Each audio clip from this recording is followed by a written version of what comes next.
the untold story of KL Rahul, why talent was never enough. There's a batsman who became the first Indian to score centuries in all three formats within just 20 international innings, who made his maiden Test century at the Sydney Cricket Ground, who became Karnataka's first triple centurion. And yet, a decade later, that same player finds himself fighting for a spot in the national team, haunted by questions about his temperament rather than celebrated for his talent. KL Rahul's story isn't about lacking ability. It's about something far more complicated. December 2014, Melbourne Cricket Ground. A 22-year-old from Bangalore walks out for his Test debut, cap presented by MS Dhoni himself. He scores 3-1. Unremarkable, forgettable even. Later in that series, at the Sydney Cricket Ground, opening the innings for the first time in his international career, he crafts a magnificent 100 on Australian soil. The commentators are buzzing. India has found their next elegant stroke maker. What followed seemed inevitable. In the Duleep Trophy final, Rahul scored 185 in the first innings, then backed it up with 130 in the second.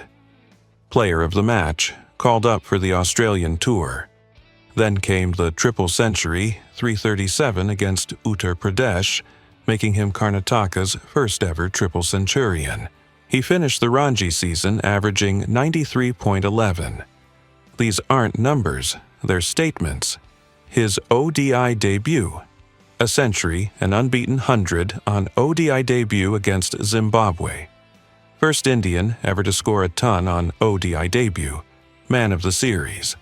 By 2016, he'd blasted an unbeaten 100 off just 51 balls in T20 cricket, the first player to score a T20I century while batting at number 4.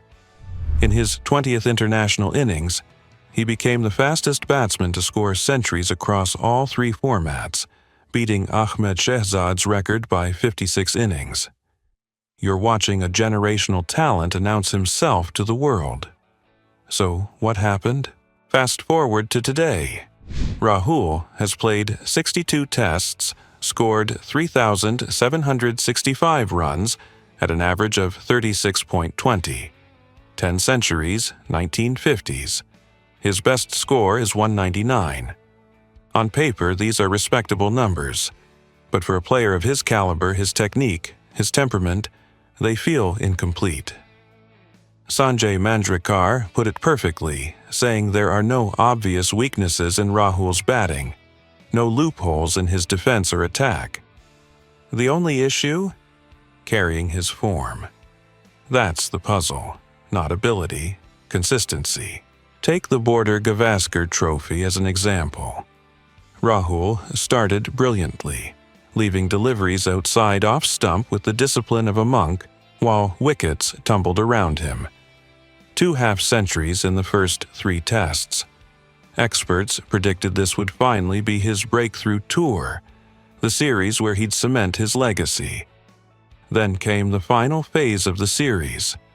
In his last 4 innings, Rahul managed just 41 runs total. The early promise vanished. Not across the whole Border-Gavaskar Trophy, but at the exact moment consistency was demanded most. This pattern defines his entire career. Promising starts, inexplicable fade-outs, perpetual frustration. The IPL tells a similar story, but with added complications. In 2024, Rahul scored 520 runs at a strike rate of 136, captaining Lucknow Super Giants. 4 half-centuries. Respectable output. But LSG missed the playoffs, and after a humiliating defeat where Sunrisers Hyderabad chased down 166 in just 9.4 overs, something broke. A conversation between Rahul and team owner Sanjeev Goenka went viral. The visuals showed tension. Speculation exploded. Rumors flew about rifts and futures. Rahul was released before the 2025 auction. The issue wasn't just results, it was his strike rate.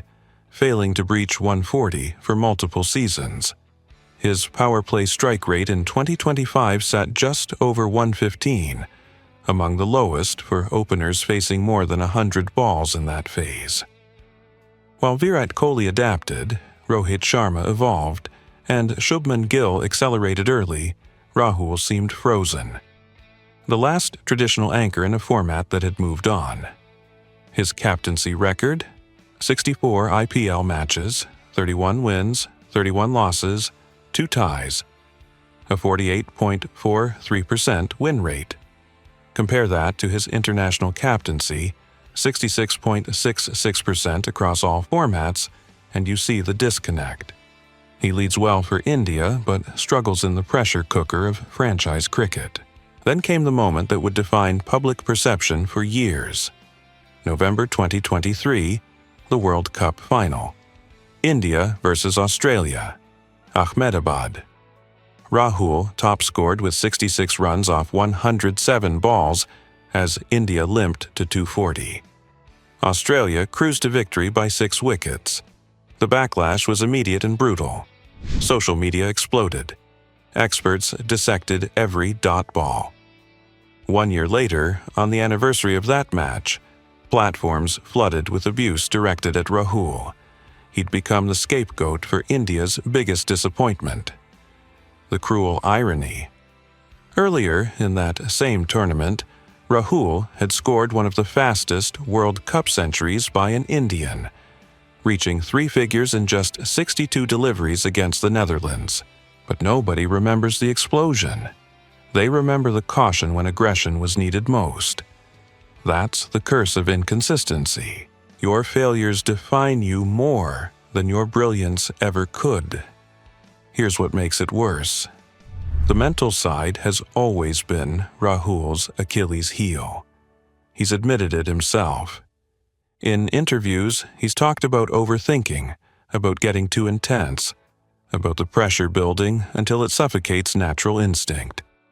After the World Cup debacle, he went silent. Months passed. Then he resurfaced with a revelation. He'd been working with mental conditioning experts, the same people who train Formula One drivers and adventure sports athletes. Drills designed to improve reaction times, sharpen focus, eliminate hesitation. He said it plainly. "I've always enjoyed batting long hours. I've strived for consistency all my career. Happy that performances are coming through now. But were they?" IPL 2025 told a different story. Delhi Capitals signed him after LSG released him. New team, fresh start, chance to reinvent. And for 13 innings, something clicked. 539 runs. Strike rate of 149.72. 1 century, 3 50s. Finally, aggression without recklessness. The old Rahul would have anchored at 136. This version attacked. Numbers don't lie. His previous 5 seasons, strike rates of 136, 113, 135, 138, 129. The jump to 149 wasn't incremental, it was seismic. In a Sky Sports interview during that tournament, Nasser Hussain asked him about the T20 World Cup. Rahul's answer was careful. "Yes, I want to get back in the T20 team. The World Cup is in my mind, but for now, it's just trying to enjoy how I'm playing right now." Guarded optimism. The tone of someone who'd been burned before. He credited Abhishek Nair, the batting coach who'd worked with him for 12 months. "He really helped me change my thinking, helped me work on my game." There was acknowledgement there. Vulnerability even. Admission that the old methods weren't working. Despite that IPL transformation, his name was still missing from white ball plans. He found himself overlooked in subsequent white ball selections. 539 runs in 13 innings. 149 strike rate, century, 3 50s. And still, no call-up. The selectors had moved on. The question everyone asked was why. Had they decided his T20 career was finished? Was the World Cup final wound still too fresh, or did they simply not trust him in high-pressure knockout scenarios anymore? The Test arena offered redemption of a different kind. England, June and July. Rohit Sharma and Virat Kohli absent. Rahul stepped into the senior statesman role. 2 centuries, 2 50s, his most successful Test series ever. 508 runs in 8 innings at 72.57. Manjrekar praised his mental stamina, noting how many of those knocks came while saving matches for India. In ASEAN countries, South Africa, England, New Zealand, Australia, Rahul now had 10 centuries. 6th among all Indian batters, his 400 as an opener in England, the most by any Indian opener in Test history. But consistency remained elusive. Against New Zealand, he scored 0 and 12 in the first Test, dropped for the rest of the series. The pattern reasserted itself, brilliance followed by collapse. Across the entire Border-Gavaskar trophy, the numbers still looked respectable. Rahul opened initially, scored 2 half-centuries, then shifted to number 3 for the final matches. 276 runs at 30.66, third highest scorer for India. The leadership question adds another layer. International captaincy. Impressive. A win rate hovering around 66% across formats. 64.28 in ODIS, 100% in T20IS, though only one match, 66.66 in Tests. In November 2025, he stood in as ODI captain against South Africa when Shubman Gill was injured. India won the series 2-1. Under his leadership, India had beaten Australia, South Africa, and Zimbabwe in various formats. But the IPL tells the opposite story. 64 matches, 31 wins, 31 losses, 2 ties, 48.43%. LSG qualified for playoffs in their first 2 seasons under him, but he played only 9 matches in 2023 due to injury. The numbers suggest he thrives leading India but struggles under franchise pressure. Why? Maybe the IPL's commercial intensity amplifies his tendency to overthink. Maybe the shorter format exposes his cautious instincts. Maybe the public scrutiny, the viral videos, the social media pile-ons wear him down in ways international cricket doesn't. Off-field controversies haven't helped. The 2019 Coffee with Karen episode with Hardik Pandya brought criticism for sexist remarks. Injuries, groin problems, hamstring issues have interrupted momentum repeatedly. And at 32, with uncertain selection across formats, he can't afford more instability. If you've made it this far, drop a comment about what you think Rahul needs to finally break through. Like this video if you want more deep dives. Subscribe to things that make you go, for stories that go beyond the surface. So what's the verdict? Is Rahul a talent wasted by mental fragility? Or is he still capable of one defining chapter that rewrites the narrative? Here's the truth nobody wants to admit. Rahul's problem isn't technical. Watch his cover drive, watch his defense. Watch how he leaves balls outside off. Textbook. The problem lives between his ears, in the space where confidence should reside, but doubt keeps creeping in instead. He spent time with mental conditioning experts, worked with Formula One coaches on reaction drills, collaborated with adventure sports specialists. Abhishek Nair worked with him extensively over 12 months, helping reshape his thinking. The IPL 2025 results showed something shifted. That jump in intent wasn't incremental, it was seismic. Strike rate of 149.72, his highest in 6 seasons. Compare that to the previous 5 years. 136, 113, 135, 138, 129. The acceleration is real, but here's what makes this evolution complicated. He's 32 now. Most cricketers at this age are either established legends or fading into retirement. Rahul sits in this strange middle ground, trying to reinvent himself when he should already be at his peak. The window is closing.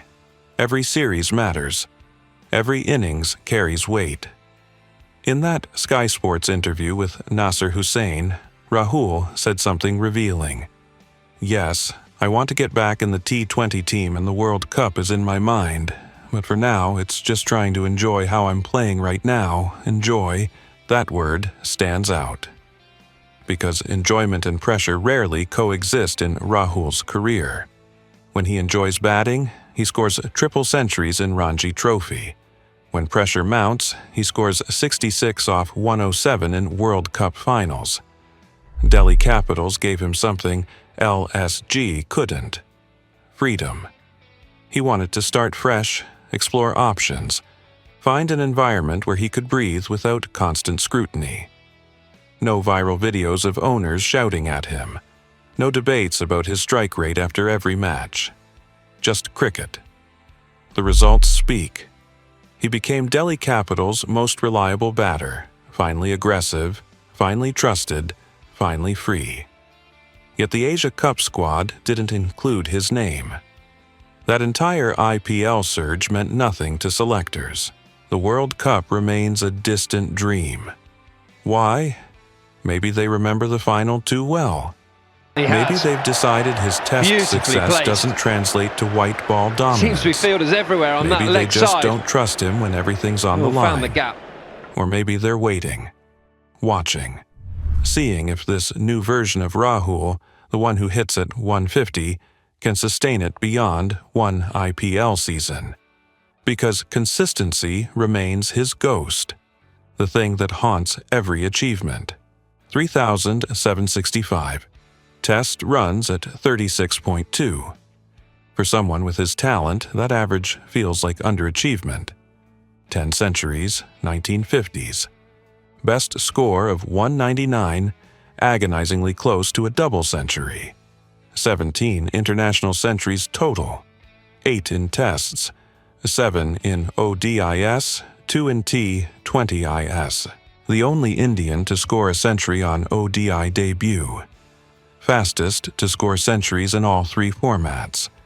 Records that promised greatness. Numbers that suggest something's missing. Once he worked out his uncertainty outside off, you couldn't find loopholes. Defense, attack, technique, all elite. The only flaw? Sustaining it. Starting strong, then fading.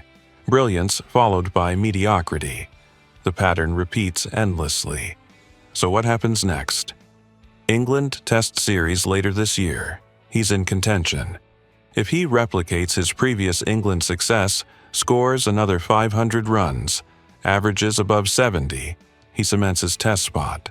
But if he scores 0-12 like against New Zealand, he's dropped again. The margin for error has disappeared. At this stage, one bad series could end format-specific careers. White ball cricket presents a different puzzle. The selectors have moved on. Younger players are flooding in. Ruturaj, Yashasvi, Hmmmmm, all aggressive, all consistent, all younger. Rahul needs not just one good IPL, but sustained excellence across multiple tournaments. He needs to prove the 150 strike rate wasn't a fluke. He needs to show he's evolved permanently, not temporarily. Can he do it? Technically, absolutely. Mentally, that's the billion-dollar question. If the mental conditioning work continues, if Nair's influence sticks, if the freedom at Delhi Capitals unlocks something sustainable, then yes, Rahul could still have his defining chapter, the one where he doesn't just score runs but wins tournaments, where he doesn't just survive pressure but thrives in it. But if the old patterns resurface, if the overthinking returns, if one failure triggers a spiral, then this might be it. A career of what-ifs. A tale of immense talent meeting insufficient mental fortitude. The final verdict isn't written yet. Rahul still holds the pen. The question is whether he believes he can write a different ending than the one everyone expects. What do you think? Can Rahul finally break through, or has his moment passed? Drop your thoughts below. If this deep dive made you see his career differently, hit that like button.